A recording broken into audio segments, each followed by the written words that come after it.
The following program contains coarse language and content that may disturb some viewers. Good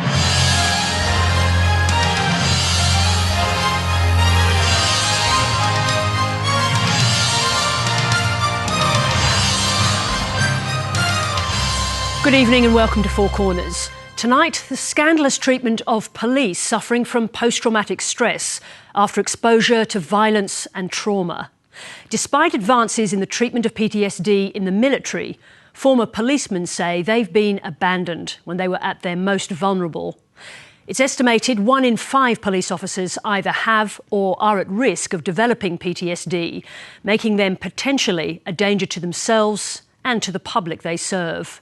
In Victoria alone, 35 serving policemen and women have committed suicide since 1995, including 4 this year.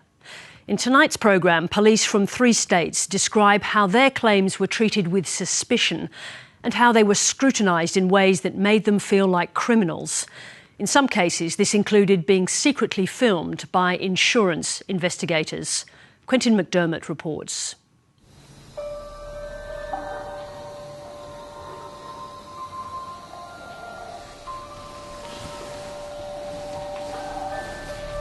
Every morning, Brendan Bullock wakes from his nightly terrors and begins his daily battle to survive. I suffer from intrusive nightmares at night. I suffer from insomnia. I can't sleep unless I'm medicated. At dawn, he's greeted by his loyal companion boss, who serves as a reminder of the man he used to be. The Staffordshire Bull Terrier breed is renowned for being bold, fearless and totally reliable, much like I once was.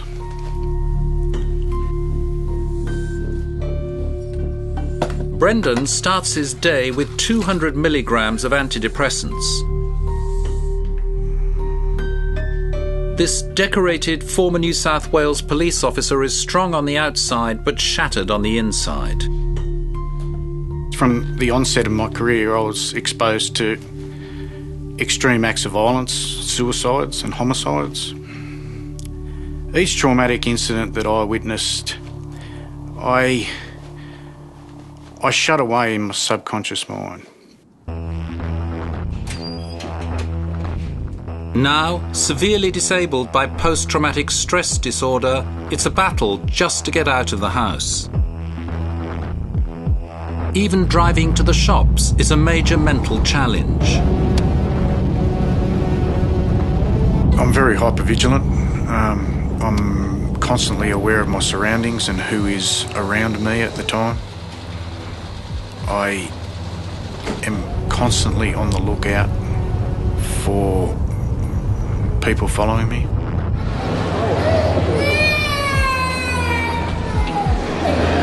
I'm very apprehensive about being in public places. They are environments that I consider myself, when in them, to be vulnerable. It's in my nature to be constantly on the lookout for danger. It was a very different Brendan Bullock who graduated from Goulburn Police Academy in 1999. The graduation ceremony at Goulburn, way back then, was something very special. From a dad's point of view, I was really pleased for him and proud of what he'd been able to achieve and get to a point of a goal that he'd had for quite some years prior to that. For me, the job was very satisfying. It gave me an opportunity to help people, to make a difference in someone's life, to investigate crime and to bring perpetrators to justice.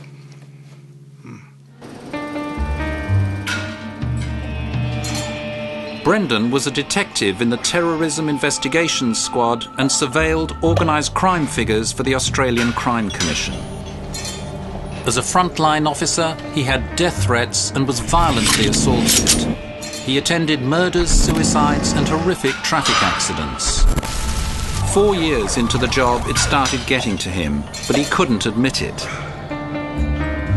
was supposed to be a police officer. I was supposed to be able to deal with trauma, process it and move on. So is there a stigma attached to putting your hand up and saying, I need help? I don't think the culture of the New South Wales Police Force allows their members to have the confidence to open up to their superiors and disclose to them that they are feeling psychological effects of everyday stresses that police go through. Yeah. I could perceive this old school of, get through it, get it done. There just didn't seem to be any debriefing, for these traumatic events that he had to witness and be part of. And in a word, he started to break openly. Emotionally by our phone call conversations. It was very rapidly becoming all too much. One night in 2011, he went home and never went back on duty after being called to a domestic incident at a house in inner West Sydney. I arrived at the scene as one of the first response officers there, and I observed a male person in the driveway of the residence in which he was covered in blood. And he disclosed to myself and other officers that he had killed his wife. Yeah. I made my way down the backyard into a flat underneath the house, and it was there that I found a woman who had been hacked to pieces. Brendan shielded 2 junior constables from the harrowing scene in the flat below. But he couldn't protect himself from what he'd witnessed. It was the day that I had to be true to myself and accept that I was unable to process and deal with trauma any longer. Yeah. Did he tell you about that incident? He did. What did he say? He just told me the circumstances of how the call-out came and what he was required to do. He had 2 junior constables under his care that evening, and he went...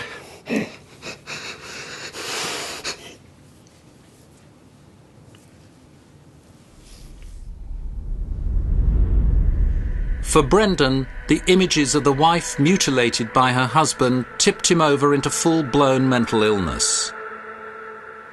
Brendan Bullock is one of the worst affected police officers I've seen when I first saw him. But then in terms of the impact that the delays and the litigation process took, I watched his symptoms become significantly exacerbated.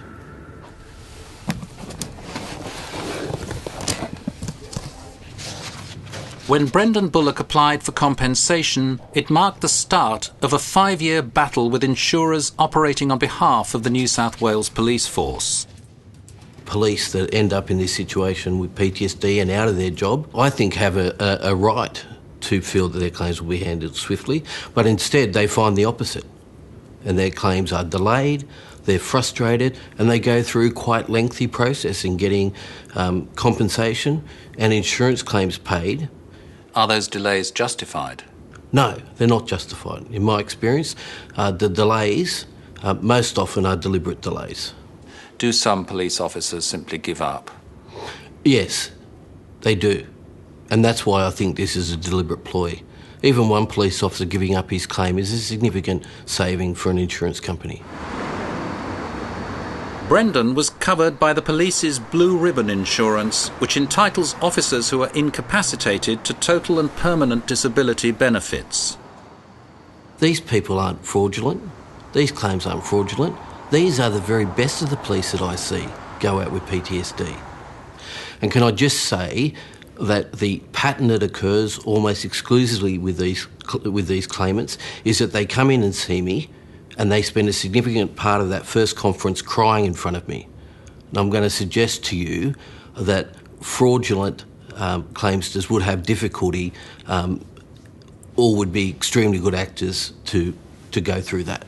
Instead of being granted your blue ribbon death and disability payment quickly, what occurred? A lengthy and intrusive investigation into my disability. The insurers went to extraordinary lengths to check the veracity of Brendan's claim. Investigators hired by one insurer, MetLife, filmed him on at least 6 occasions at his home, out shopping, and going to the beach with his family. Brendan's lawyers wrote to MetLife saying, "We ask that no surveillance is conducted on our client," adding, "In 2006 and 2011, our client received death threats. Covert surveillance could exacerbate his condition." Did they stop the surveillance? No, they didn't. As the surveillance continued, Brendan rang a MetLife supervisor to ask about his claim for a total and permanent disability benefit. Mate, I want to talk to you about my claim. Sure. My TPD claim. Sure, okay. Mate, what's the delay with this TPD claim of mine? He also wanted to see a psychiatric report commissioned by MetLife. You should have a copy of that on file. I believe we do, yes. Mate, why hasn't that been sent to me or sent to my legal team? Because unfortunately, First State Superannuation, which is the owner of the policy, forbids us to send medical reports to the claimant themselves. What MetLife's supervisor didn't reveal was that 7 months earlier the psychiatrist had advised that Brendan's claim should be accepted. And the psychiatrist warned his condition is severe. He remains badly depressed, if not at risk of suicide. At that particular time, I was in a state of self-destruction. I was drinking heavily. I was heavily medicated. I was hypervigilant, very aware that I was being watched, yet couldn't understand why this surveillance was continuing. One day, Brendan snapped and confronted a private eye who was parked in his street. What are you doing, mate? Sitting outside my house. I wasn't sitting outside your house. Hey? I wasn't sitting outside your house. Mate, you're sitting outside my house. What are you I doing? wasn't sitting outside your house, mate. I'm allowed to sit in the street. If you've got any problems, call the cops. I was about 30 metres outside yours. I don't know what you're so rattled about. Beg your pardon? I don't know what you're so rattled about. You've been sitting in my fucking street for 3 days, mate. Yeah? That's what I'm fucking rattled about. Who you working for? Nothing to do with you. Hey? It's got nothing to do Who you fucking working for? Oh, where you go, mate? You're a fucking idiot, mate. Hey? The private investigator has told Four Corners that he was conducting surveillance in Brendan's street, but not on Brendan. However, Four Corners has established that on at least 10 occasions after MetLife knew Brendan was suicidal, their investigators continued to surveil him. Do you think all the delays and the surveillance and everything exacerbated his condition? Without a doubt. He spiralled downwards after that started to happen over that period of time, unbelievably rapidly. And that was when, by phone, the hundreds of hours of phone calls, you know, when he was in a really, really bad way, looking for help, it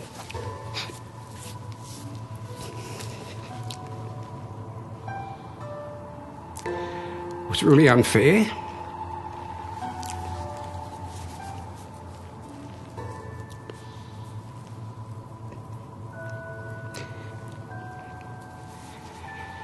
And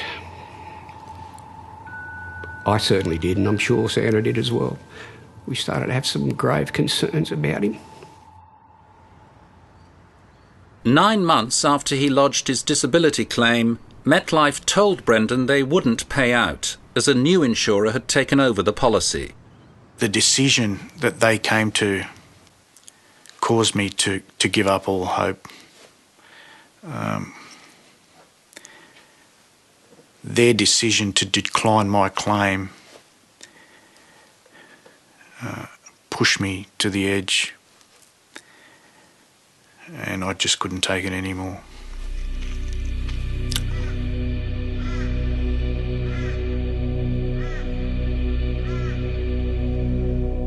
Brendan attempted to take his own life in his backyard at home. His wife and 2 young daughters found him just in time.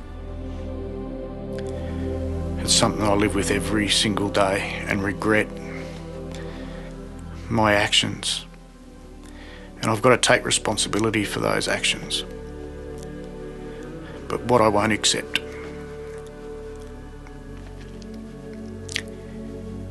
is how the insurance companies drove me to a sense of no hope, no positive outlook. Yeah.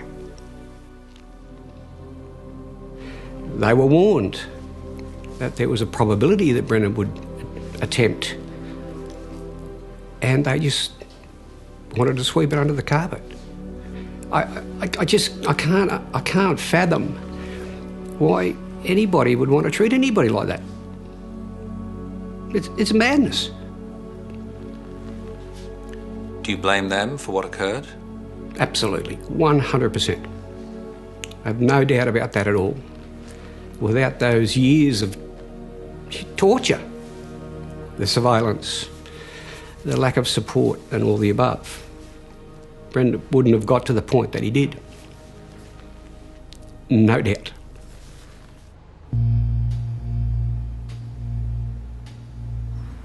A common tactic by the police's insurers is to use surveillance to test an officer's claim of PTSD. But most surveillance footage reveals nothing about a person's state of mind. Can the surveillance exacerbate an officer's PTSD? Oh, very much so. I mean, one of the things that we know is that triggers in the environment will often drive people's symptoms and distress. So if a person is being followed, it very clearly can make them significantly worse because they perceive this threat in their environment that brings back very real things that have happened to them in their career.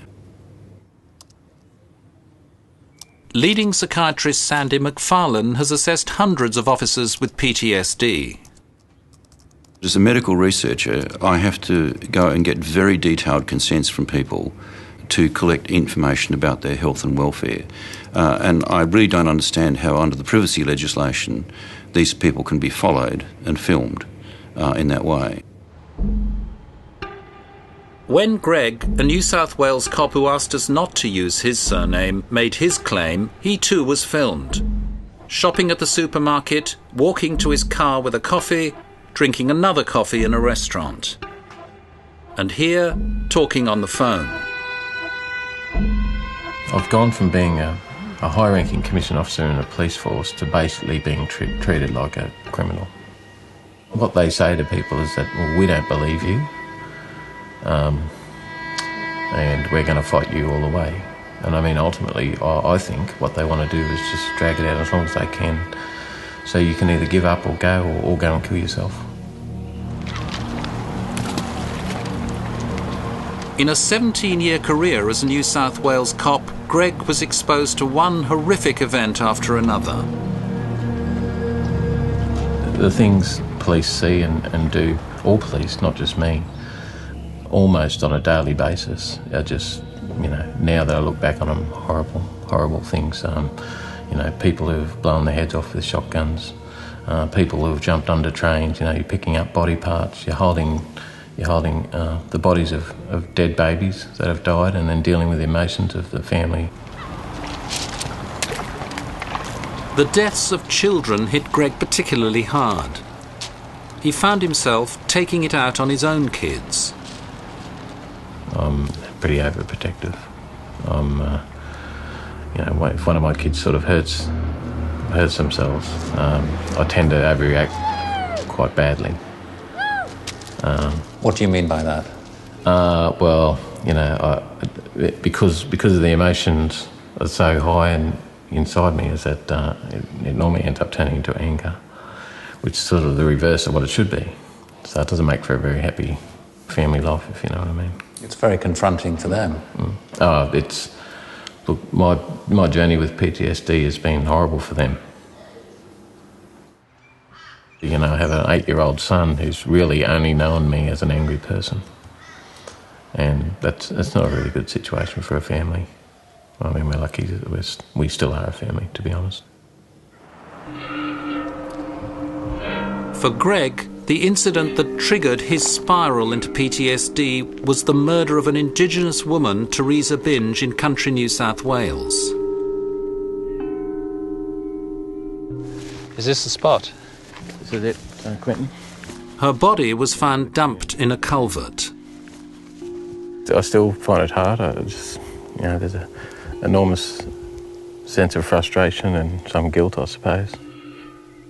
She was a 43-year-old woman who was murdered and dragged out here in the middle of nowhere, naked, bashed and displayed. You know, some people may be able to switch off, I don't know, but you know, I still think about her and what happened today. 13 years on, his failure to bring Teresa's killer to justice still causes Greg intense distress.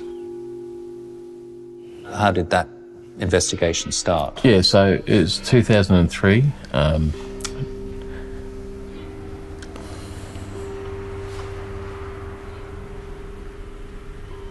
Just give me a minute.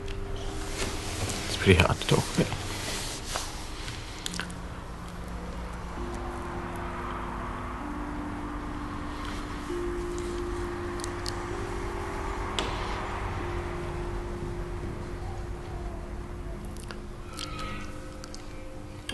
I can't believe I still get so upset about this. As the horrors of life on the front line multiplied, so too did Greg's efforts to suppress them. You just got on with it.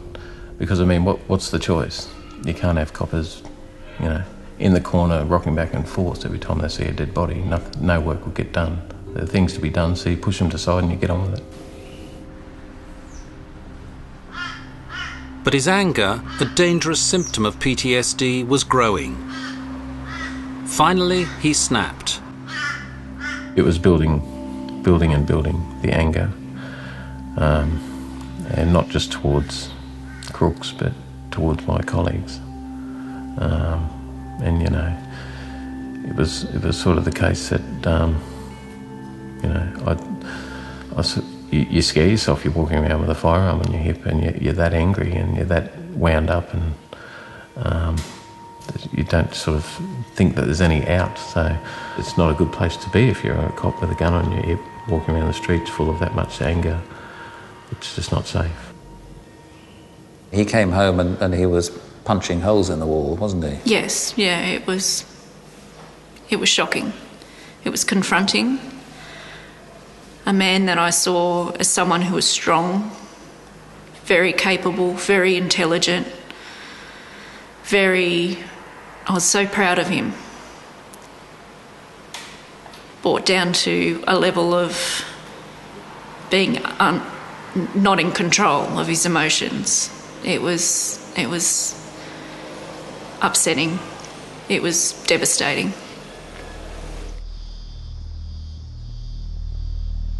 After he put his claim in, Greg and his family were followed and filmed. To learn that, you know, for 80 hours, some guy in a car with a camera followed me around and took photos of me, followed my wife, took pictures of my kids at the beach, is absolutely humiliating. I don't see how it's lawful to film children without parents' express permission. When it comes to children, it's not right. And Greg and our family does not deserve to be treated that way. Greg's last day on duty was 6 years ago, but even now he and Kylie suspect they're still being surveilled in relation to a further claim. It's not helping Greg. He's scared to go out in case he's being followed. It can happen at any day, at any time. We've recently had a car sitting out the front taking photographs. We've got CCTV footage of it. We have cameras around our house. We have 6-foot walls to try and keep some privacy. But still they persist. Greg has even closed down his Facebook account after investigators hired by one insurer, Employers Mutual, started spying on his posts. The investigators captured and kept more than 13,000 items from Greg's Facebook account. But they insist we did not breach privacy legislation in our data collection activity. But the desktop surveillance is something that we saw commence approximately 18 months ago, and these are private investigation companies retained by the insurers and the police force to basically monitor and collect data on social media about these claimants. How intrusive is it? Extremely intrusive. And I must say, not only intrusive, but in my opinion, the actions of some of these investigators are illegal. In what sense? Well, in the sense that social media is important for many ex-police. It is the only way that they socialise, if you like, and they have high security settings. Now, the law says, Section 308H, that anyone who breaches a security setting on a computer system is committing an offence. In the desktop inquiries I've seen, that's occurred. I'm instructed that my clients have had very high security settings and they've been breached. Greg has finally won a settlement for total and permanent disability, but his battle with EML is continuing.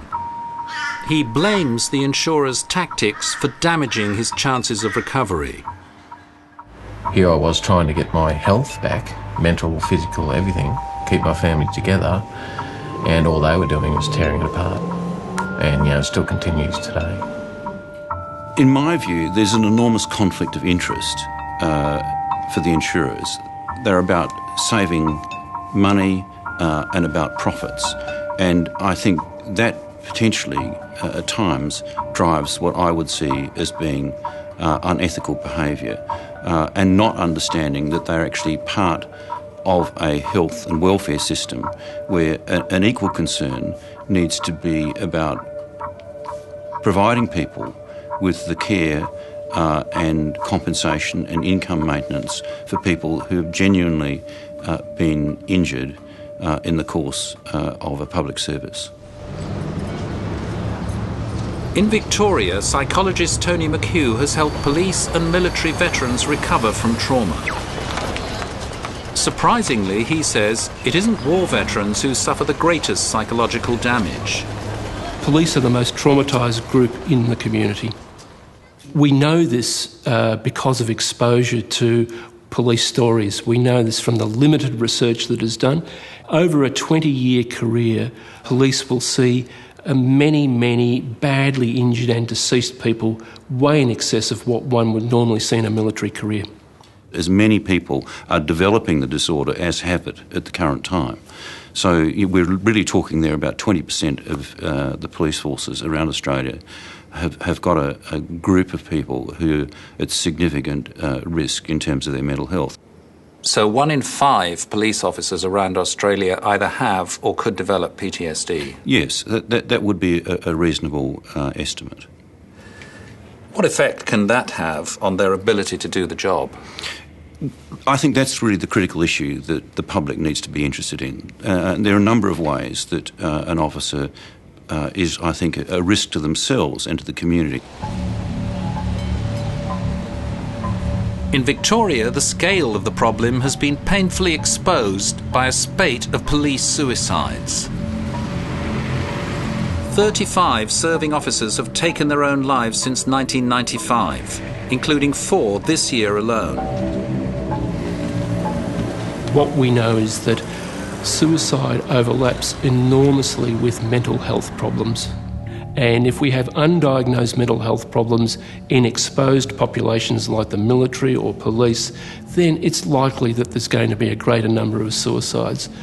The systems haven't done well enough in looking at this, and the sooner the number of suicides can be reduced, hopefully to practically zero, the better. As with many police, I've had colleagues that have, at the extreme end of mental health trauma, have taken their lives.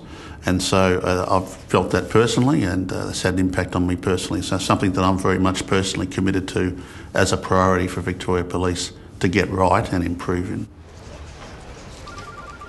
Last year, Police Chief Commissioner Graham Ashton ordered a review into the mental health and well-being of officers in Victoria.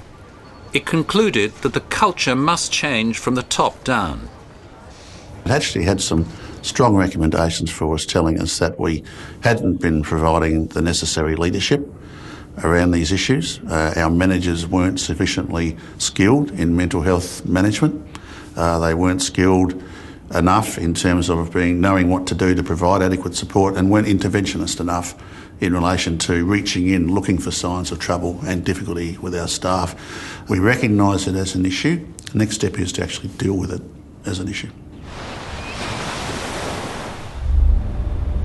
Rob Bailey is a survivor of the infamous Russell Street bombing in Melbourne 30 years ago. He counsels other officers with PTSD who he believes the system has failed. I often been asked by professionals to go and visit police who are in poor situations, some that are serving members and some that are retired police, from professional people, and they're in a bad way. They're in a bad way and they feel like they've been abandoned. It's a terrible waste of talent as well, isn't it? It is, and in dealing with the retired police, it's really, really sad to see some of these people who headed up major divisions in the Victoria Police that are now retired, sitting there drinking a slab of beer and a cask of wine every day. Glenn Kite has only just left the force after a long and distinguished career.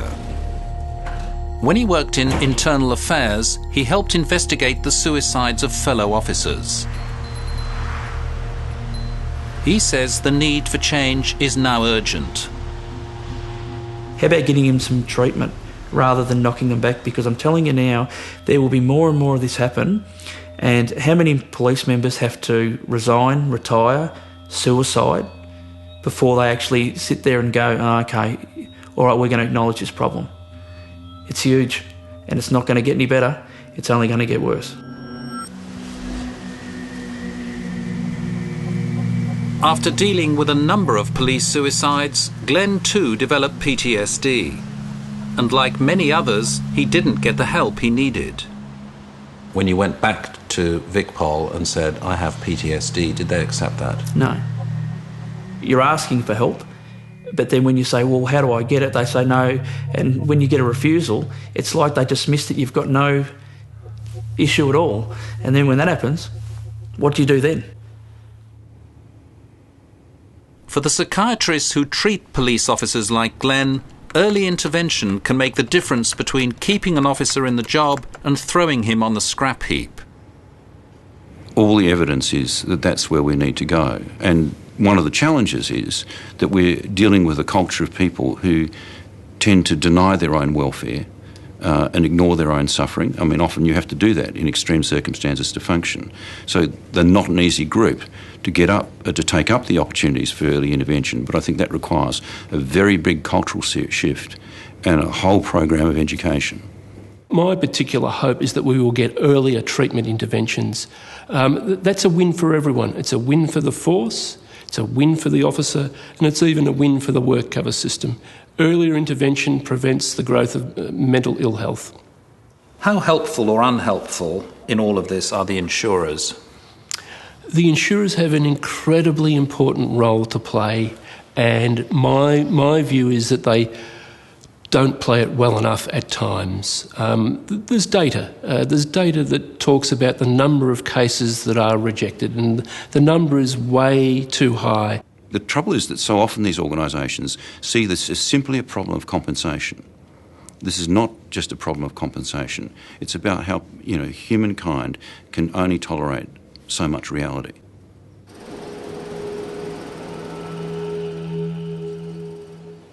Tony Crowley joined the South Australian Police Force when he was 16 years old. He devoted his whole working life to the job and left a broken man. Tony's story is one that's very typical of police officers. He went in enthused, energetic, hoping that he could do some good for the community. And really from a fairly early age was exposed to some pretty horrific situations. Shotgun blast to the head, people hanging from their sheds, people gassing themselves in their cars, people gassing themselves with their families in forests in their cars, murder suicides.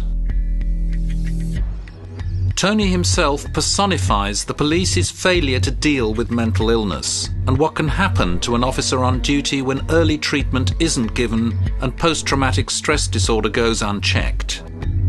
My temper wouldn't just hover around 0 to 10, it would go from 0 to 100 at a situation. If things weren't working at work properly, instead of just complaining or fixing, I'd break it. I'd put my fists through it. Sandy McFarlane is Tony's treating psychiatrist. He was a man who had always been very willing to walk forward towards danger, but that takes its toll, and there comes a point when he gets into those situations, he begins to lose control of himself. Andrew Mark Norrie was arrested last Friday near Mount Gambier. After surviving a gunfight with a notorious serial killer, Tony was ordered back on duty that same night. In court today, Norrie offered no reason. I took from that many things. Culture, man up. If you're tired, stiff shit. And if you think you're stressed out, also stiff shit. You're going to come to work. And don't even think about going sick. Just brutal words and brutal attitude. That's probably the closest to counselling I ever got in my life. And that is a fact.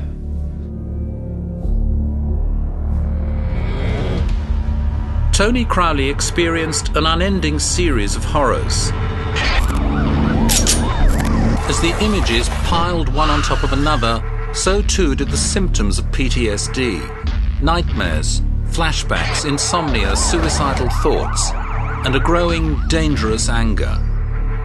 If there was a huge fight on, I wanted to be straight there. I wanted to be amongst it. If there was a weapon involved, if there was a gun involved, I don't know what I was thinking, but I wanted to be the first there. I wanted to be involved. The more an officer becomes traumatised by the job, they become increasingly worried as they approach a dangerous situation. And one of the emotions that can override fear is aggression. At a meeting one day, Tony lost control and his anger boiled over when he thought his boss was being rude. And I snapped. And I remember clenching and shaking and I had thoughts of punching him. I was going to punch him. I called a train and went home. And Anne come home from work. And I just said, I think my days are numbered. This happened today at work and I'm going to hurt and kill someone. And this is the end of my career. And I couldn't see myself coming back out of that ever. So that was my final straw. Tony left the force and lodged an insurance claim, but his troubles didn't end there. The South Australian Police wanted him to return to work and sent him for an assessment with a psychiatrist they'd hired. My temper was at the 100%, and it embarrasses me to say this. There was a spare chair sitting next to me, and I pictured it, and I was going through the motions of throwing that chair through the 30th story window of Westpac House, and him following it.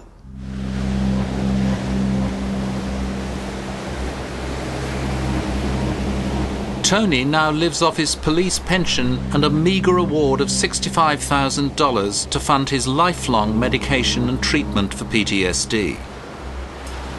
I had so much qualifications and I offered training to so many people.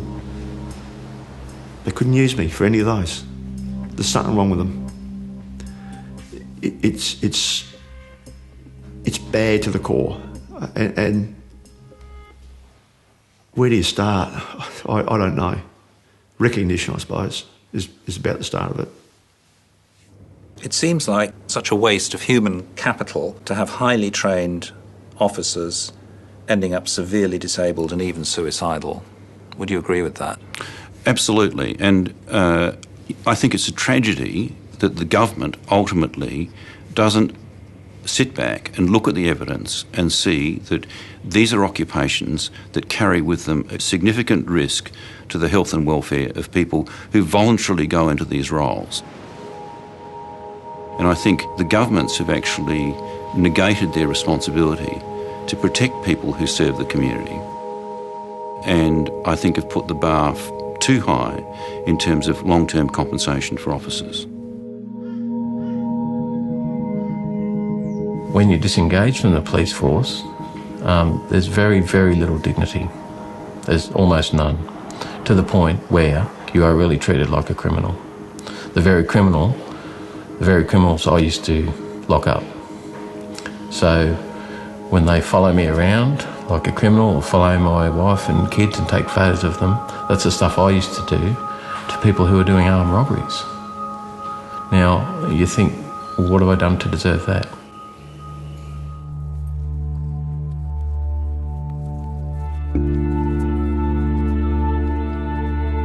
After 4 years, Brendan Bullock's claim for total and permanent disability benefits was finally accepted.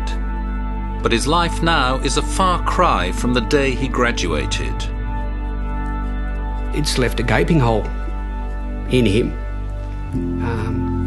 And he is really, really sorry that it's come to this. He misses it.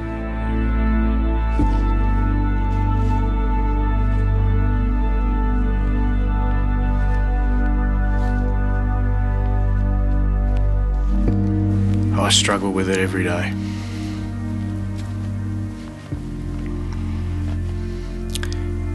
I have lost a career that I loved.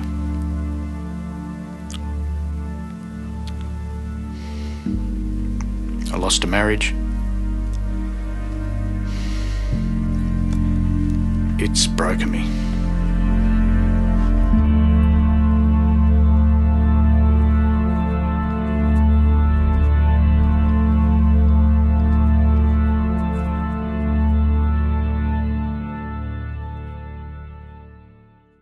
Given how much we ask of our police, is it too much to expect that we should take proper care of them when they need it most? You can find statements from the New South Wales Police and insurers on our website.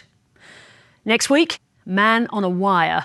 After the narrowest of election wins, Malcolm Turnbull faces a hostile Senate and a party riven by factionalism. Can he keep his balance? See you then.